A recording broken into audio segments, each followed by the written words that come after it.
ಓಂ ಹೀಂ ಶ್ರೀಂ ಲಕ್ಷ್ಮೀಭ್ಯೋ ನಮಃ. ಇದು ಲಕ್ಷ್ಮೀದೇವಿಯ ಬೀಜ ಮಂತ್ರ. ಇದನ್ನು ಅತ್ಯಂತ ಶಕ್ತಿಶಾಲಿ ಎಂದು ಪರಿಗಣಿಸಲಾಗಿದೆ. ಇದರ ಅರ್ಥ ಓಂ ಎಂದರೆ ಕಾಸ್ಮಿಕ್ ಧ್ವನಿ, ಬ್ರಹ್ಮಾಂಡದ ಮೂಲವನ್ನು ಪ್ರತಿನಿಧಿಸುತ್ತದೆ.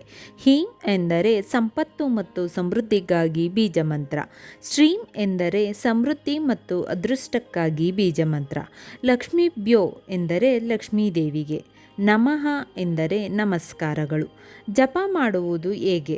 ಸ್ವಚ್ಛತೆ, ಶುದ್ಧ ದೇಹ ಮತ್ತು ಮನಸ್ಸಿನಿಂದ ಪ್ರಾರಂಭಿಸಿ. ಗಮನ, ಭಕ್ತಿಯಿಂದ ಜಪ ಮಾಡಿ ಮತ್ತು ಲಕ್ಷ್ಮೀದೇವಿಯ ಮೇಲೆ ಕೇಂದ್ರೀಕರಿಸಿ. ಮಾಲಾ, ಜಪಕ್ಕಾಗಿ ಜಪಮಾಲೆಯನ್ನು ಬಳಸಿ. ಸುತ್ತುಗಳು 108 ಪುನರಾವರ್ತನೆಗಳನ್ನು ಪಠಿಸಿ. ಪ್ರಯೋಜನಗಳು: ಸಂಪತ್ತು ಮತ್ತು ಸಮೃದ್ಧಿಯನ್ನು ಆಕರ್ಷಿಸುತ್ತದೆ, ಆರ್ಥಿಕ ಅಡೆತಡೆಗಳನ್ನು ನಿವಾರಿಸುತ್ತದೆ ಮತ್ತು ಅದೃಷ್ಟವನ್ನು ತಂದುಕೊಡುತ್ತದೆ.